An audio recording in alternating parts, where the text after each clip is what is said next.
Good morning student, welcome to our guide channel. आज हम आपको पढ़ाने जा रहे हैं मोल फ्रैक्शंस। इसके पिछले वीडियो में हमने देखा था कि आपको बताया थे मोलारिटी, और ये भी बताया थे आपको कि relationship between molarity and molarity. ठीक है, ये चीज़ हमने प्रूव भी किया था प्रीवियस वीडियो में। तो आज हम आपके लिए लेके आए मोल फ्रैक्शन और ये बताएंगे what is the relationship between molarity and mole fraction. तो मोलारिटी को आप रिकॉल कर सकते हो, एक बार फिर से आपको रिकॉल करवा देते हैं कि number of moles of solvent present in 1 kilogram of solvent और 1000 gram of solvent is called molarity of dead solutions. चलिए देखिए मोल फ्रैक्शन। सबसे पहले मोल फ्रैक्शंस बात करने से पहले हम बात करेंगे फ्रैक्शन क्या है।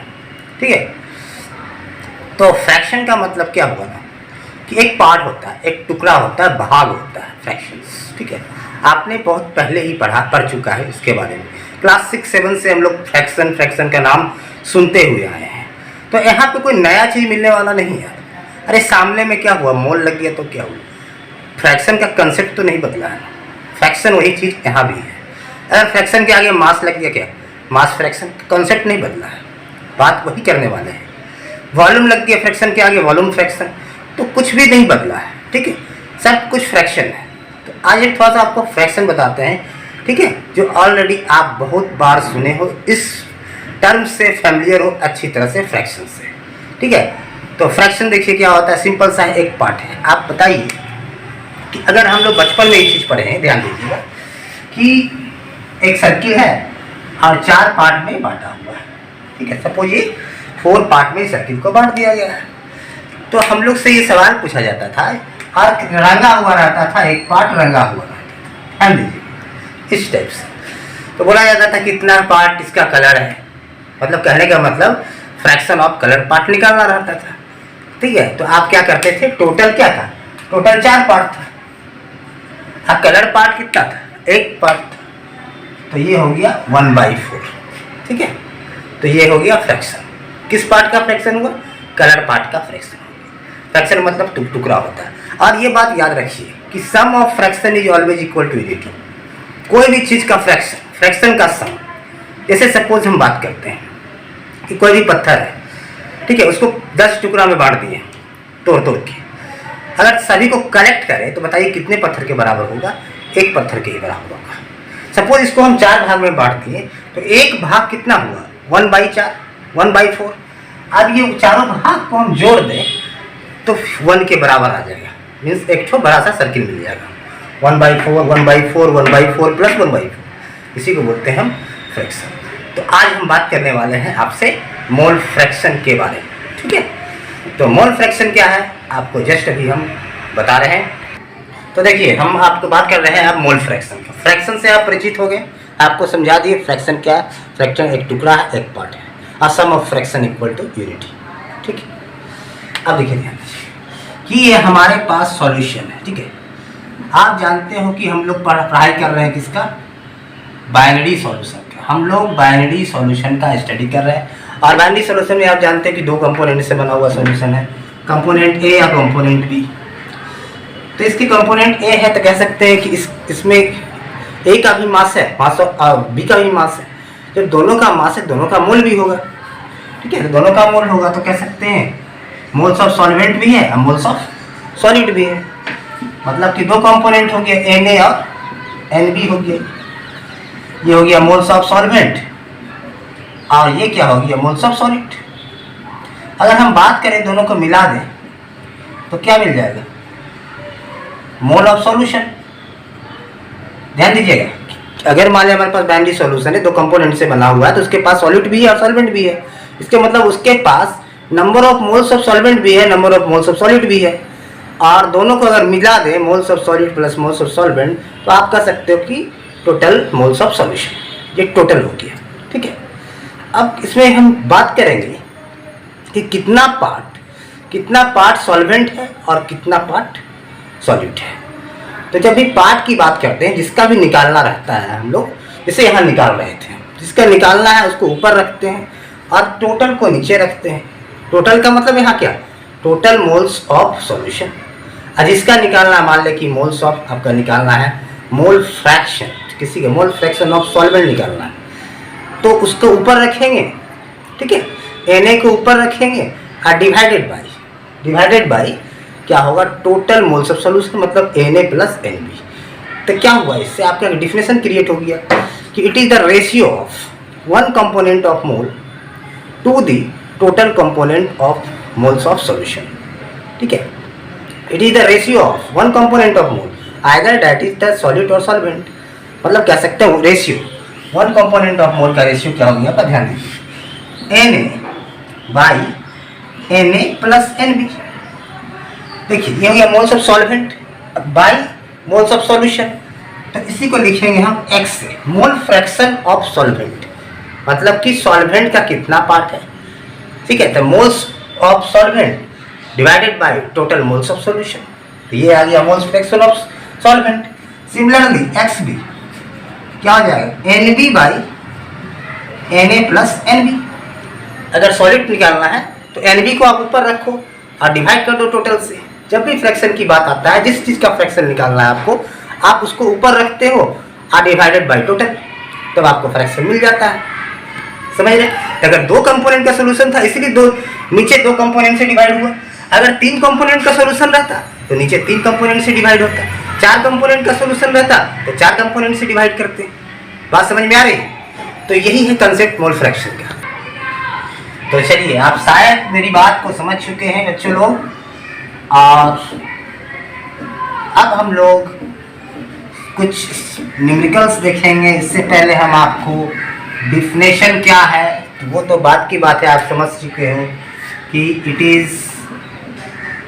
Ratio of one component of the moles to the total mole of solution, ठीक है।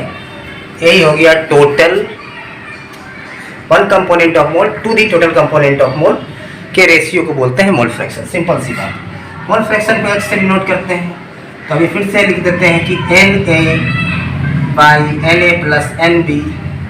अब हमने बता दिए जहाँ जहाँ A होगा सॉल्वेंट होगा तो x से equal to mole fraction of solvent. तो कैसे निकालिएगा, फॉर्मूला आपके सामने है। xb क्या है, Nb by Na plus Nb। इसके मतलब जब भी आपको क्वेश्चन अगर ग्राम में दिया रहे, डायरेक्ट अगर मोल्स में नहीं दिया रहे, तो आपको ग्राम से मोल में जाना होगा, ग्राम से मोल में जाना होगा, तब जाके आप मोल फ्रैक्शन के पास पहुँच सकते हो, ठीक है। ग्राम को कन्वर्ट कर लेना मोल में। मैक्सिमम क्वेश्चन डायरेक्ट मोल में नहीं देता, गिवन दे देता है, ग्राम दिया रहता है, तो आप मोल निकाल लेना सॉलिड सॉल्वेंट का, उसके बाद आप अप्लाई कर देना इस फॉर्मूले पे, निकल जाएगा। तो देखिए ये हो गया सॉलिड के लिए, सॉल्वेंट के लिए। अब हम बता रहे थे आपको कि sum of mole fraction of solute and solvent is equal to unity, मतलब कि सिर्फ सॉलिड सॉल्वेंट का यूनिटी, मतलब कि मोल फ्रैक्शन का सम ही होता है यूनिटी। कोई भी फ्रैक्शन का सम यूनिटी होता है। अगर मान लीजिए 50, एक फिर बात कर रहे हैं आपसे, कोई भी चीज़ हम ले लीजिए, एक पत्थर ही अभी बता रहे थे एग्जाम्पल में, उसको 50 टुकड़ा तोड़ दीजिए, सभी को जोड़ दीजिए, क्या होगा, एक आएगा। वही बात है, अगर कोई सर्किल है इसको दो पार्ट में डिवाइड कर दिए, ठीक है, दो पार्ट डिवाइड कर दिए और दोनों पार्ट को जोड़ दो तो क्या होगा, एक सर्किल आ जाएगा। तो यहाँ भी वही होने वाला है, ठीक है, कि sum of mole fraction of solid and solvent is always unity. यहाँ तक ये भी बात नहीं है, अगर सॉल्यूशन हमारा n कंपोनेंट से बना हुआ है, बहुत सारा है, बहुत सारा का मतलब देख लीजिए, x1 से बना हुआ है, x1 plus x2 plus x3 dot dot dot xn, फिर भी सारे का सम क्या होगा, 1 आएगा, ठीक है। तो sum of mole fraction is always unity. याद रखिएगा, मोल फ्रैक्शन का कोई अपना यूनिट नहीं होता है, रेशियो का कोई यूनिट नहीं होता है। Mole fraction have no any unit, और mole fraction is independent of temperature, temperature पे ये डिपेंड नहीं करता है, ठीक है। आप एक बार सुन लीजिए, मोलारिटी टेम्परेचर पे डिपेंड करता है, मोलारिटी नहीं करता है, फॉर्मालिटी नहीं करता है, मोल फ्रैक्शन नहीं करता है, नॉर्मालिटी करता है। जहाँ जहाँ वॉल्यूम का रिलेशन होगा वो डिपेंड करेगा। याद करने के लिए आप बात रख सकते हैं बात को, जहाँ पे वॉल्यूम का रिलेशन होगा वो टेम्परेचर डिपेंडेंट होगा, जहाँ पे वॉल्यूम का रिलेशन नहीं है, खासकर मास वगैरह का रिलेशन है, तो वहाँ पे टेम्परेचर इंडिपेंडेंट होता है, ठीक है। तो यहाँ पे देखिए, अगर हम XA प्लस XB प्रूफ कर देते हैं आपको कि 1 कैसे, हाँ तो देखिए अब ये XA प्लस XB बराबर 1 होगा, आपको दिखा देते हैं। ठीक है, कितना भी कंपोनेंट रहे, फ्रैक्शन का सम दिमाग में बैठा लीजिए 1 होगा। आपको इस बात की जानकारी होनी चाहिए कि हमने लिखा है XA is equal to NA by NA plus NB। ठीक है, XB बराबर क्या होगा बच्चे लोग, ये हो जाएगा। ठीक है, अब देखिए कितना मज़ा आने वाला है, NA by NA plus NB। क्यों? क्योंकि हमको इसको जोड़ रहे हैं, तो XA ये हो गया प्लस XB। ठीक है, मज़ा तो आ ही रहा होगा आप लोग को, जोड़ घटा हो रहा है। ठीक है, तो NA प्लस NB, ऊपर में क्या आ जाएगा, NA प्लस NB, कट के क्या आ गया, 1 आ गया। बताइए क्या आया, XA प्लस XB बराबर 1। इससे फ़ायदा क्या हुआ आपको, बोलिए क्या फ़ायदा हुआ। ऐसा करने से फ़ायदा ये हो गया कि अगर आपको एक कंपोनेंट का मोल फ्रैक्शन निकाल चुके हो तो दूसरे को निकालने की ज़रूरत नहीं है। ठीक है, नहीं निकालना है। क्यों? अगर आपको XA पता है, सपोज XA आपका कुछ भी आ गया, XA अगर मान लें आपको आ गया 0.4, तो देखिए XB कितना आसानी से निकल जाएगा। रख दीजिएगा आप XA equal to 0.4 plus XB बराबर 1, तो XB का वैल्यू क्या हो जाएगा, 1 माइनस 0.4 इज इक्वल टू 0.6। मतलब इस फॉर्मूला का आप यूज कर सकते हो। सिर्फ एक का निकालना है, दूसरा का निकालने के लिए आपको इस फार्मूला का हेल्प ले लेना है। आसानी से आपका मोल फ्रैक्शन ऑफ सेकंड कंपोनेंट देने वाला है। Any problem, any doubt? तो चलिए एक हम प्यारा सा आसान सा क्वेश्चन आपके सामने लेके आ रहे हैं, देखिएगा। ठीक है, दिख रहा टोटल, आप चाहे तो आपका इसका स्क्रीन कवर कर सकते हो। ठीक है, स्क्रीनशॉट ले सकते हो। तो देखिए क्वेश्चन देखते हैं, बहुत आसान सा क्वेश्चन दिखा रहे हैं आपको। अगर हम ले लेते हैं, सपोज का क्वेश्चन सोच लेते हैं कि 90 ग्राम वाटर, सपोज कि आपका 360 ग्राम 36 ग्राम, या फिर आपका लिख लेते हैं 90 gram glucose is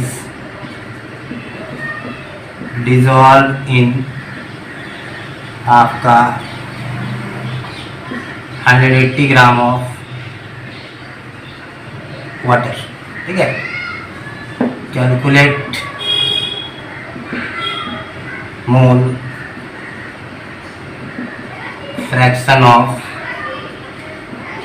glucose and water का मोल फ्रैक्शंस क्या हो। तो सबसे पहले देखिए ग्राम में दिया, आपको पहले बोल दिए, तो ग्राम में कंपोनेंट क्या दिया हुआ, ग्राम में, मतलब सॉलिड सॉल्वेंट ग्राम में दिया हुआ। 90 gram glucose 180 gram of water, तो 90 ग्राम ग्लूकोज क्या है, सॉलिड हो गया। तो निकाल लीजिए मोल्स ऑफ सॉलिड। तो मोल्स ऑफ सॉलिड निकालने के लिए क्या निकालिएगा, ग्लूकोज क्या है, इट इज सॉलिड हो गया, B है। निकालिएगा गिवन वेट बाई ग्लूकोज का क्या होता है, मोलर मास 180, मतलब 1/2 मतलब 0.5। Na निकालिएगा, तो गिवन वेट क्या है सॉल्वेंट का 180 ग्राम, और मोलर वेट ऑफ वाटर क्या है, सॉल्वेंट क्या, इतना ग्राम वाटर है, तो वाटर का मोलर वेट क्या होगा 18। ठीक है, तो 18 हो गया आपका 180, ये 10 हो गया, इसका मतलब 10 आ गया, ये समझ रहे। तो आपके पास NB और NA आ चुका है। जब आपके पास NB और NA उपलब्ध है, इसके मतलब मोल फ्रैक्शन के करीब होगा। तो मोल फ्रैक्शन पे अप्लाई करो इसको। XA बराबर क्या हो जाएगा, NA by NA plus NB। आप रख दो, NA क्या निकाले 10, NA क्या है 10 प्लस NB क्या है 0.5, मतलब 10 बाई 10.5, मतलब कि 100 बाई 105, मतलब 0.95 के करीब आ रहा है। क्या आ रहा है, 95 आ रहा है। ऑब्वियसली क्या है, अगर एक कंपोनेंट X से आपका 0.95 आ रहा है, ठीक है, तो हम निकाल सकते हैं कि वो फार्मूला बताएं आपको, XA प्लस XB बराबर 1। तो X से 0.95 रख दीजिए, तो XB निकल जाएगा। XB बराबर क्या हो जाएगा बताइए, 1 माइनस 0.95, तो क्या हो जाएगा 1 0.95। इसके मतलब आपका XB क्या आ गया आपका 0.05, क्योंकि इसके बगल में तो कुछ लिख नहीं सकते, इसका यूनिट होता ही नहीं है। तो शायद आप समझ गए हो कि XA और XB को किस तरह से मैंने ऑपरेट किया। ग्राम में दिया हुआ था, उसको ले गए मोल के पास, अब मोल के पास मोल से हम लोग ले गए आपका फार्मूला में, एक मोल फ्रैक्शन ऑफ, मोल फ्रैक्शन के फार्मूला में उसको पुटअप किया और हमने आसानी से आपको कैलकुलेट करके दिखा दिया, ठीक है। तो इसके बाद हम फिर एक क्वेश्चन बना रहे हैं। देखिए आप क्वेश्चन पे ध्यान दीजिए। नेक्स्ट क्वेश्चन पे कहता है calculate the mole fraction of ethylene glycol in solution containing 20% by mass of C2H6O2 या फिर 20% ऑफ दिस बाय मास। कहता है कि 20% बाय मास क्या है, सॉल्यूशन में क्या है, आपका इथिलीन ग्लाइकोल है C2H6O2 जिसका कि मोलर मास होता है 62 ग्राम, ठीक है।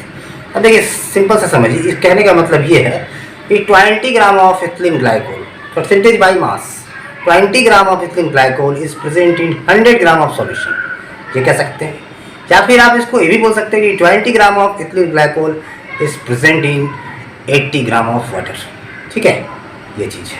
तो इससे पता चल गया आपको सेकेंड वाला पॉइंट से कितना मास ऑफ सॉलिड है और कितना मास ऑफ सॉल्वेंट है, दोनों मिला दीजिए तो मास ऑफ सॉल्यूशन है।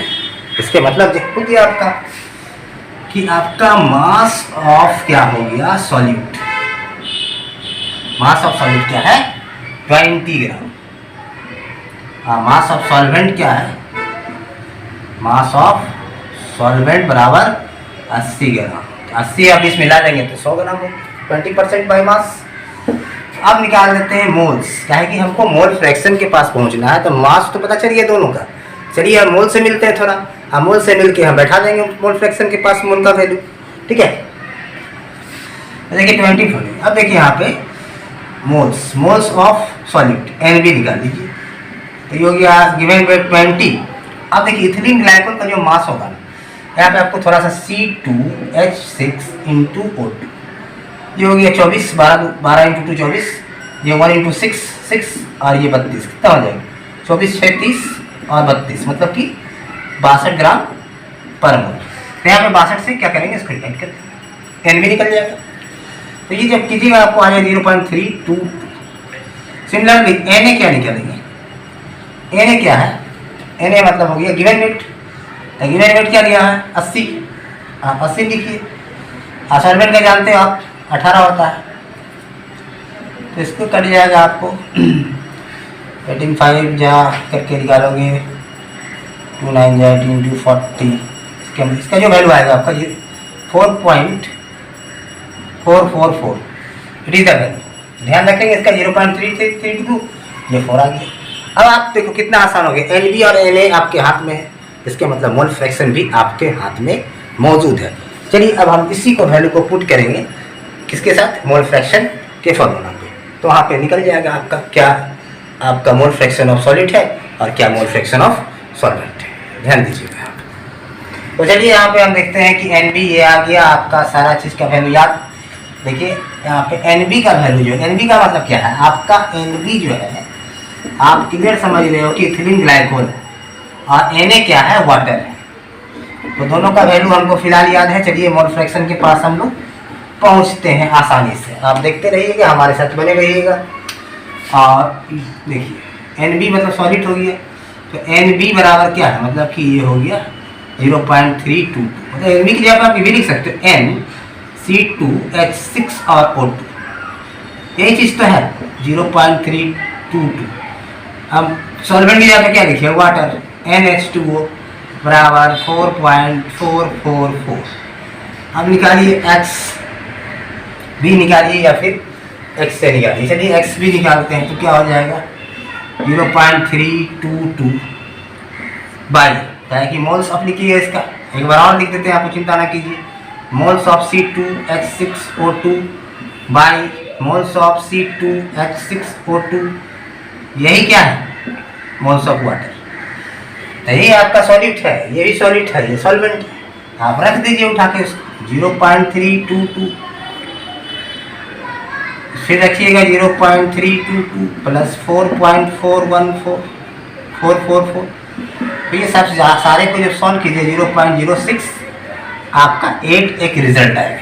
इसको सॉल्व करने के बाद क्या आएगा आपका 0.068 आएगा। सिमिलरली एक आप निकाल लिए हैं, तो x भी निकल गया है, तो अप्लाई कीजिए XB प्लस XA या फिर XA प्लस XB बराबर, आपको क्या पढ़ा के अभी रखे हैं जस्ट थोड़ी देर पहले, तो XA निकालना है, तो इसको रखिए 0.068 is equal to 1, therefore x A equal to 1 minus 0.068।